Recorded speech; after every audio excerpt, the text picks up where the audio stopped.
Good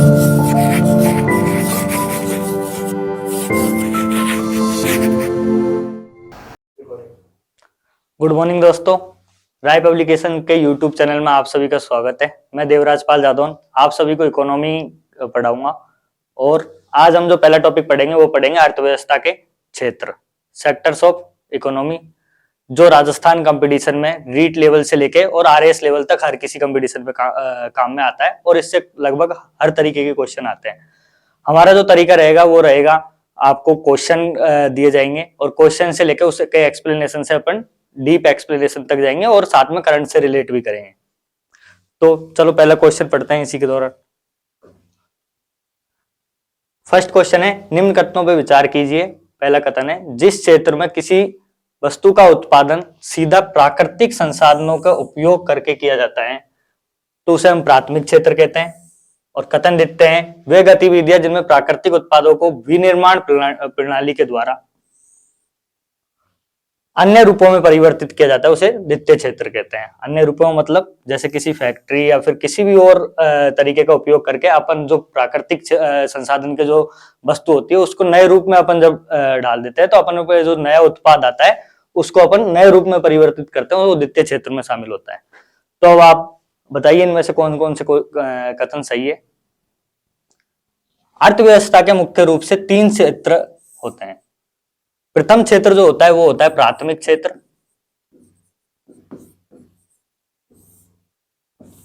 द्वितीय क्षेत्र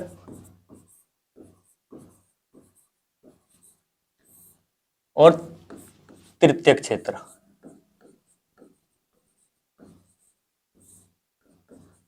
ये तीनों क्षेत्र ऐसे ही होते हैं जैसे अपन को कोई भी मंजिल तक पहुंचने के लिए 3 सीढ़ियां चाहिए, वैसे ही अर्थव्यवस्था को, अर्थ इकोनॉमी को अचीव करने के लिए भी 3 क्षेत्र उसी प्रकार से काम करते हैं। सबसे पहले अपन पहली सीढ़ी अचीव करते हैं, फिर दूसरी सीढ़ी अचीव करते हैं और तीसरी सीढ़ी अचीव करते हैं।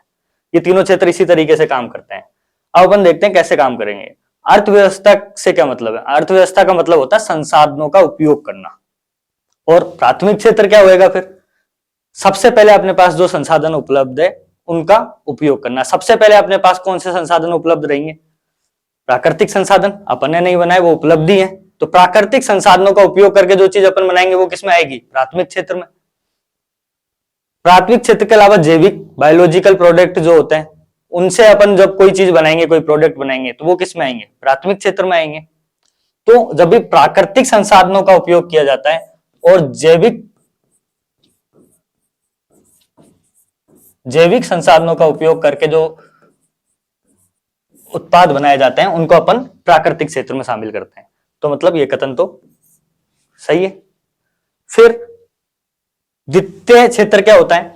तो इकोनॉमी का द्वितीय क्षेत्र ये कहता है कि प्राकृतिक जो प्राथमिक क्षेत्र था उससे अपन को जो उत्पाद प्राप्त हुए उसमें अपन कुछ विनिर्माण प्रणाली मतलब नई नई टेक्निक्स के थ्रू कुछ परिवर्तन करके नया प्रोडक्ट जब बनाते हैं तो हमारे पास जो नया प्रोडक्ट बन के तैयार होता है वो द्वितीय क्षेत्र में आता है। तो मतलब बेसिकली अपन ने प्राथमिक क्षेत्र के उत्पाद को यूज किया इसमें, तो ये सेकंड सीढ़ी हुई। तो इस हिसाब से अपने पास ये कथन भी सही है। तो इसमें दिए हुए दोनों कथन सही है, तो अपने पास ऑप्शन 3 सही हो जाएगा। अब अपन साथ में देख लेते हैं कि तृतीय क्षेत्र कौन सा होता है। प्राकृतिक संसाधनों से जो चीज प्राप्त थी उसको अपन ने प्राथमिक क्षेत्र में शामिल कर लिया। इनमें परिवर्तन करके अपन ने द्वितीय क्षेत्र के प्रोडक्ट बना लिए। क्या इनमें परिवर्तन करके अपन तीसरे क्षेत्र के प्रोडक्ट बना लेंगे? नहीं, ऐसा नहीं होता। तृतीय क्षेत्र में कोई भी नया प्रोडक्ट नहीं बनाया जाता, नया उत्पाद नहीं बनता है। जो उत्पाद प्राथमिक क्षेत्र और द्वितीय क्षेत्र में बन चुके होते हैं उन्हीं को मानव गतिविधियों को सरल करने के लिए, इजी बनाने के लिए अपन उपयोग में लेते हैं। और तृतीय क्षेत्र को, उन सभी प्रोडक्टों को जो मानव गतिविधियों को इजी बनाते हैं और संसाधनों को सरल करते हैं, उनको अपन तृतीय क्षेत्र में शामिल करते हैं। अब नेक्स्ट क्वेश्चन है, प्राथमिक क्षेत्र में कौन कौन से शामिल किए जाते हैं? अब प्राकृतिक संसाधन तो वाइड है और इकोनॉमी में हर चीज का कैलकुलेशन किया जाता है। मतलब अपन काउंटिंग करेंगे कौन कौन से उत्पाद अपन ने उत्पादित किए हैं तो उसको निश्चित सीमा में रहकर ही उत्पादित किया जा सकता है। रिकॉर्ड में तभी लेके आया सकता है जब अपन को पता होगा कि किस किस क्षेत्र में उत्पादित होंगे। तो इनको अपन कुछ सब क्षेत्र उप क्षेत्र में डिवाइड करके रखते हैं इकोनॉमी को। तो इनमें कौन कौन से क्षेत्र शामिल होते हैं? सबसे पहले जो इसमें क्षेत्र शामिल होता है उसको जो प्राथमिक सेक्टर है उसको उसी नाम से जाना जाता है। ज्यादातर अपन इकोनॉमी के 3 सेक्टर के नाम जानते हैं, उनमें से प्राथमिक क्षेत्र को बोलते हैं कृषि क्षेत्र। क्यों? क्योंकि कृषि क्षेत्र इसमें सबसे बड़ा शेयर अपना देता है। तो पहला उप क्षेत्र क्या होगा? कृषि क्षेत्र। पर इसका मतलब यह नहीं कि प्राथमिक क्षेत्र पूरा कृषि और प्राकृतिक संसाधनों से रिलेटेड है। इसका मतलब यह है कि कृषि क्षेत्र का इसमें सबसे बड़ा सहयोग होता है। इसके अलावा कृषि क्षेत्र के अलावा पशुपालन,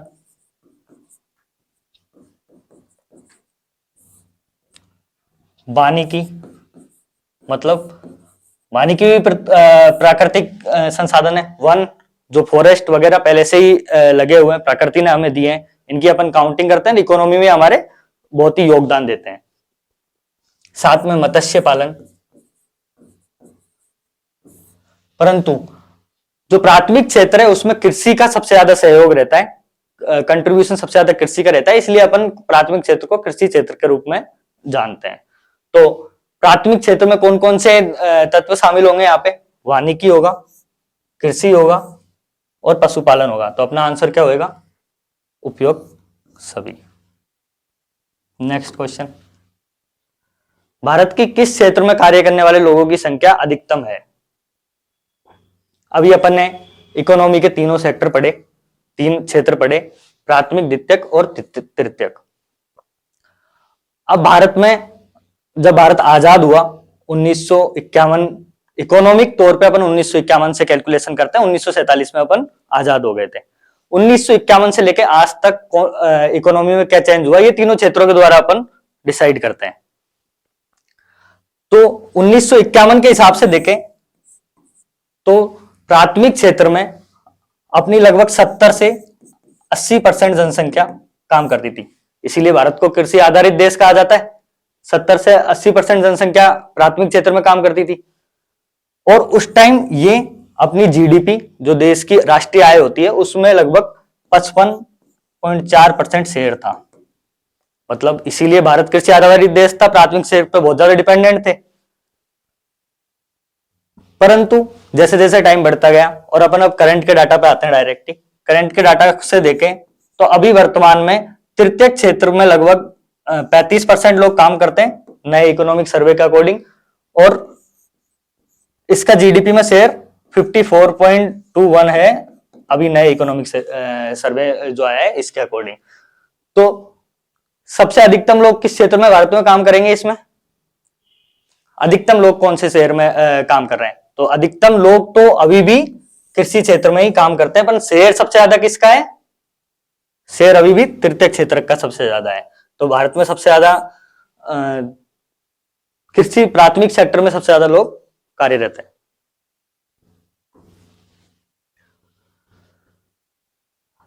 जैसे कृषि में उप क्षेत्र बना के रख रखे थे, प्राथमिक क्षेत्र में उप क्षेत्र बना के रख रखे थे, वैसे ही द्वितीय क्षेत्र जो होता है, द्वितीय सेकेंडरी सेक्टर जो होता है, उसमें भी कुछ उप क्षेत्र बना के रखते हैं जिनका अकॉर्डिंग अपन उत्पाद का आकलन करते हैं। तो द्वितीय क्षेत्र में कौन कौन से क्षेत्र उप क्षेत्र होते हैं? तो पहला क्षेत्र जो होता है इसमें वो होता है खनन व उत्खनन।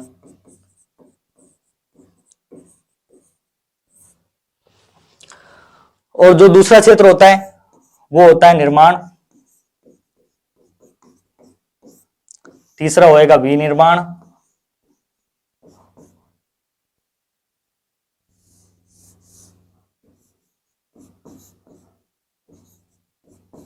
विनिर्माण। और चौथा अपन लेते हैं विद्युत और गैस।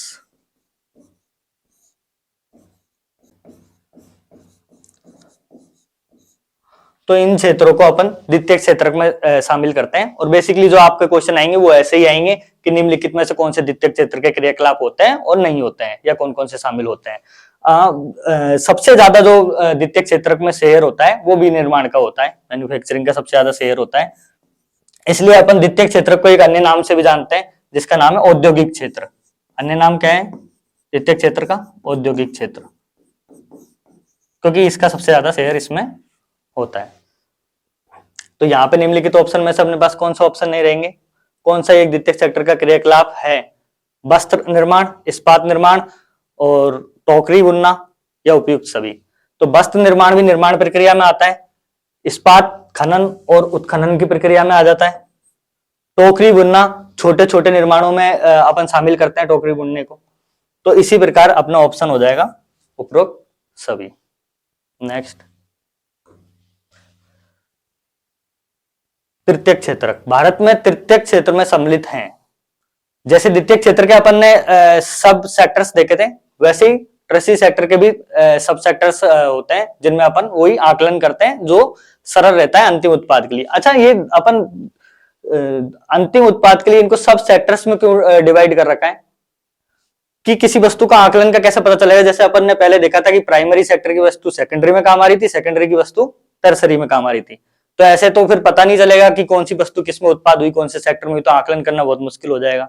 तो इसीलिए जो अंतिम वस्तु का जो आकलन किया जाता है, डाटा रखा जाता है, वो अंतिम वस्तु के रूप में रखा जाता है। जैसे कोई भी वस्तु अपन एग्जांपल ले लेते हैं, प्राइमरी सेक्टर का वस्तु का एग्जांपल है प्राथमिक का कपास, ऊन या गेहूं। तो कपास प्राथमिक क्षेत्र का है, ऊन अपन को डायरेक्ट प्रकृति से प्राप्त होती है, प्राकृतिक संसाधनों से। परंतु कपास का अपन यूज किसमें करते हैं? कपड़े बनाने में। फाइबर ऑप्टिक्स के सारे काम, फाइबर के सारे काम कपड़े का निर्माण सारा कपास से ही होता है। तो फाइबर वाला जो कपड़ा बन के आता है वो उस द्वितीयक क्षेत्र का रिसोर्स हुआ। गेहूं डायरेक्ट प्रकृति से प्राप्त होता है, तो ये प्राथमिक क्षेत्र का हुआ। और जब गेहूं का अपन उपयोग करके आटा बनाते हैं, ब्रेड बनाते हैं, तो ये अलग अलग प्रोसेस करके अलग अलग चीज बनाते हैं, वो द्वितीयक क्षेत्र में शामिल हो जाती है। और जब इन्हीं चीजों को अपन ऑनलाइन, आजकल जो ऑनलाइन सिस्टम अमेजन वगैरह इनके थ्रू बेचते हैं, सर्विसिंग, ऑर्डर देने आने वाला, सप्लाई करने वाला, तो ये सब सर्विस में शामिल हो जाते हैं। तो ऐसी तृतीयक से अंतिम वस्तु का जो उपयोग है, तो गेहूं का उपयोग अगर अपन डायरेक्ट खाने में करेंगे, जो घर में अपने गेहूं खाते हैं अपन, खाने में यूज लेते हैं गेहूं का आटे के रूप में, तो ये इसका प्राथमिक यूज हो गया। वहीं गेहूं का उपयोग अगर अपन ब्रेड बना के और उसको बेचने के लिए करेंगे तो उसका द्वितीयक यूज हो गया। तो उसका अंतिम रूप क्या है, किसी वस्तु का अंतिम रूप क्या है, इसके अकॉर्डिंग ही उन्हें हम अलग अलग क्षेत्रों में शामिल करते हैं। इसलिए इनको अलग अलग सेक्टर में डिवाइड किया गया है और उसके भी सब सेक्टर्स बनाए गए हैं कि इससे काउंटिंग, आकलन अच्छे से हो सके। तो तृतीयक क्षेत्र में कौन कौन से क्षेत्र शामिल होंगे? तृतीयक क्षेत्र में सबसे पहले जो होता है व्यापार एवं परिवहन। तो व्यापार में अपन यहाँ पे मेन जो अपने इकोनॉमिक सर्वे और जगह लिखा आता है, उसमें अपन होटल और रेस्टोरेंट को लेते हैं, होटल व रेस्टोरेंट को शामिल करते हैं। और तृतीयक क्षेत्र में सबसे ज्यादा इनकम भी इसी क्षेत्र के द्वारा उत्पन्न होती है। साथ में बैंकिंग की सुविधा, तृतीय क्षेत्र का जो एक और पार्ट है वो बैंकिंग है, कि फाइनेंशियल लेना, फाइनेंस देना, बीमा करना, ये सब कुछ भी तृतीय क्षेत्र में शामिल होता है। जो अपन ने स्टार्टिंग में तृतीय सेक्टर पढ़ा था, तब ये देखा था कि तृतीय सेक्टर कोई उत्पादन नहीं करता, टर्सरी सेक्टर कोई न्यू उत्पादन नहीं करता, बैंकिंग से कोई न्यू उत्पादन नहीं होता, नया प्रोडक्ट नहीं बनता, व्यापार से कोई भी नया प्रोडक्ट नहीं बनता, परिवहन के द्वारा कोई नया प्रोडक्ट नहीं बनाया जाता, ये एक सेवा देते हैं। तो तृतीय सेक्टर का मेन काम क्या है? जो भी चीज आपको सेवा दे, जिससे नया, ट्रिक यही है कि जो भी चीज से नया उत्पादन नहीं हो रहा वो तृतीय सेक्टर में शामिल हो जाएगी। तो यहाँ पे निम्नलिखित में से कौन सी चीज तृतीय सेक्टर में शामिल है? तो वित्तीय एवं वास्तविक स्थान,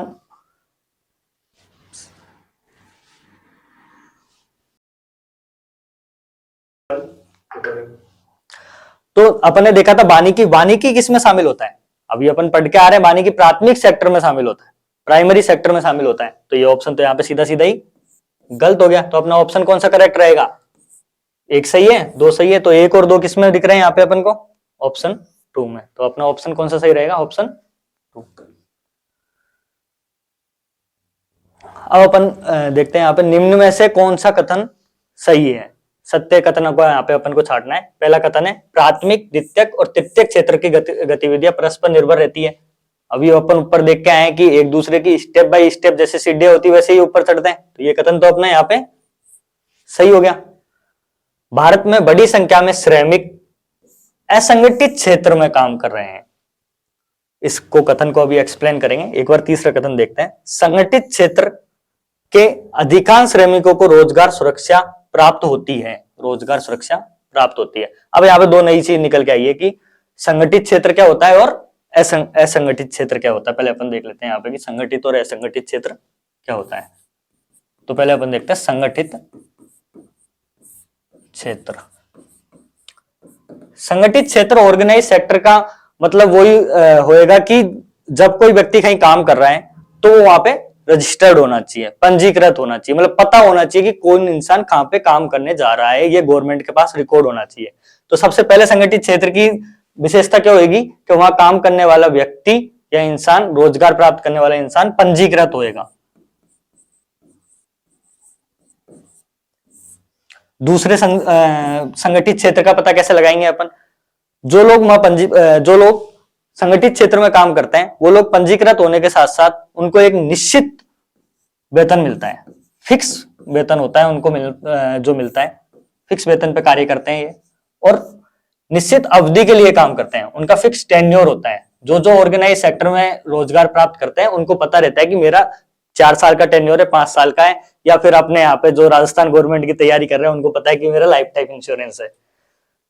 और तीसरे जो लाभ मिलते हैं संगठित क्षेत्र में, जिससे पता चलता है कि ये संगठित क्षेत्र के वर्कर है और कौन कौन से उनको लाभ मिलते हैं, उसमें मिलता है उनका बीमा होता है, तथा वह सामाजिक कल्याण की जितनी भी योजनाएं होती है, सामाजिक कल्याण की जितनी की, जैसे फैक्ट्री लो, संगठित क्षेत्र में काम करने वाले लोगों से आप ये नहीं बोल सकते कि 10 की जगह 15 घंटे काम करो।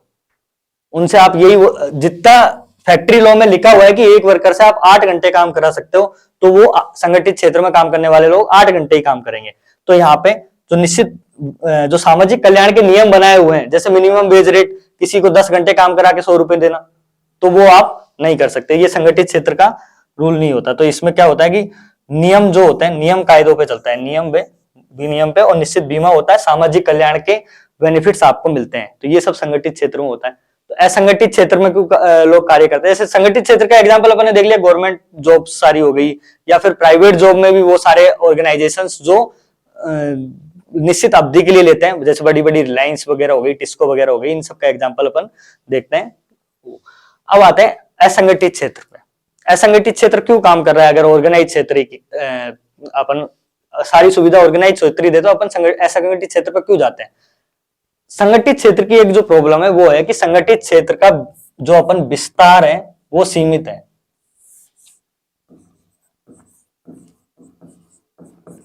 विस्तार सीमित है। ऐसे नहीं है कि सारे काम अपन संगठित क्षेत्र से ही कर सकते हैं।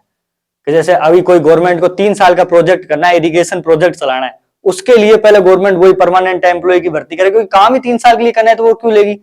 तो जो संगठित क्षेत्र का विस्तार है वो लिमिटेड है, और असंगठित क्षेत्र वहां पे आ ही तभी जाता है जबकि इसका विस्तार असीमित होता है। कोई प्रोजेक्ट 3 साल के लिए करना है, उसके लिए लाख लोगों की हायरिंग करनी है, तो वो लोग कर सकते हैं। 3 साल के बाद वो लोगों को छोड़ देंगे। रोजमर्रा की जिंदगी जो लोग डेली बेसिस पे काम करते हैं वो लोग असंगठित क्षेत्र में आते हैं, क्योंकि उनको कोई फिक्स नहीं है, आज काम मिला तो मिला, कल नहीं मिला। तो जो असंगठित क्षेत्र का विस्तार है, वाइड एरिया है, वो बहुत लंबा है, और वो ही ज्यादातर जो छोटे छोटे काम है उनको घेरते हैं और जल्दी टाइमली कंप्लीट होने में इनमें मदद करते हैं। परंतु इकोनॉमी को चलाने के लिए वैसे ही दोनों क्षेत्र जरूरी है, संगठित और असंगठित, क्योंकि बैलेंस बनाने के लिए काम में आते हैं। तो ये संगठित क्षेत्र होता है और असंगठित क्षेत्र देखा। तो अपन देखते हैं अपने कौन सा कथन सही है। भारत में बड़ी संख्या में श्रमिक असंगठित क्षेत्र में काम करते हैं। अभी अपन ने देखा था सबसे ज्यादा लोग जो मैंने बताया कि विस्तार, संगठित क्षेत्र का विस्तार इतना बड़ा नहीं कर सकते अपन, असंगठित क्षेत्र का विस्तार कितना भी कर सकते हैं। तो इसलिए भारत में सबसे ज्यादा लोग किस में काम करेंगे? असंगठित क्षेत्र में काम करेंगे। और संगठित क्षेत्र में अधिकांश श्रमिकों को रोजगार सुरक्षा प्राप्त होती है। ये अभी अपन देख के आए कि विनियम पे कार्य करता है संगठित क्षेत्र। तो इसी तरह अपने ये कथन भी सही हुआ, कथन द्वितीय और कथन तृतीय भी सही हुआ। तो अपना ऑप्शन 4 सही होगा यहाँ पे, उपयुक्त सभी। Next question,